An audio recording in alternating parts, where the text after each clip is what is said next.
Masih berikutnya, saudara, status tersangka terhadap Nur Hayati yang melaporkan kasus korupsi dana desa di Cirebon, Jawa Barat tidak akan dilanjutkan.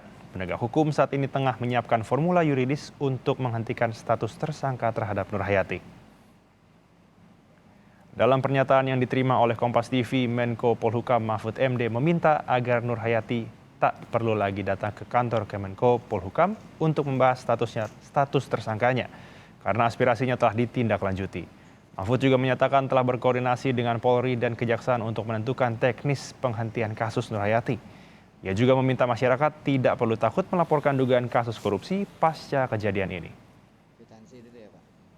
Kan komunikasi dengan Polri maupun dengan Kejaksaan yang intinya itu sedang diusahakan untuk tidak dilanjutkan. Bahkan saya bicara dengan Bareskrim bahwa itu insya Allah akan secepatnya dilakukan. Tinggal soal teknis kan, apakah nanti mau pakai SP3 atau SKP2, yang mana. Yang penting sekarang semangat yang disampaikan oleh Presiden Jokowi agar orang berani melaporkan kalau ada korupsi, sehingga kita tidak mempersulit orang melaporkan menjadi takut.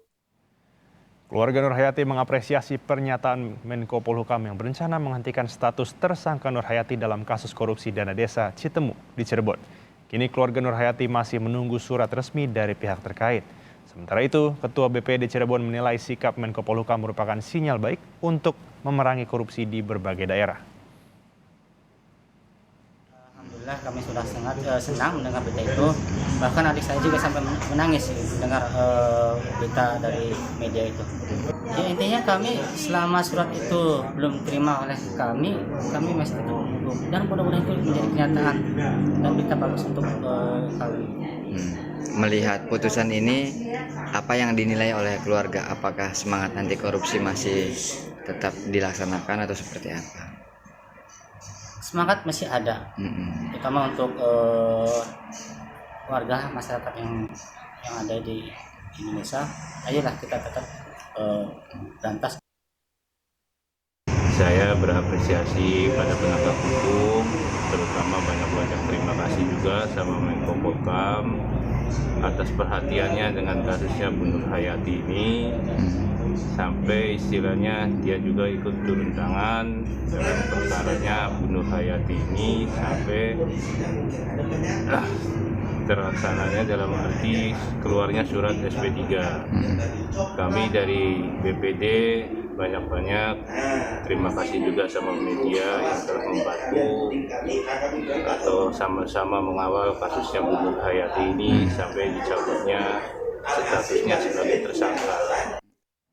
Sebelumnya, saudara, sempat beredar video seorang ibu bernama Nur Hayati yang bertugas sebagai bendahara desa Citemu, Kabupaten Cirebon, Jawa Barat, yang mengungkapkan kekecewaannya dengan sikap polisi yang menetapkannya sebagai tersangka kasus korupsi di desanya.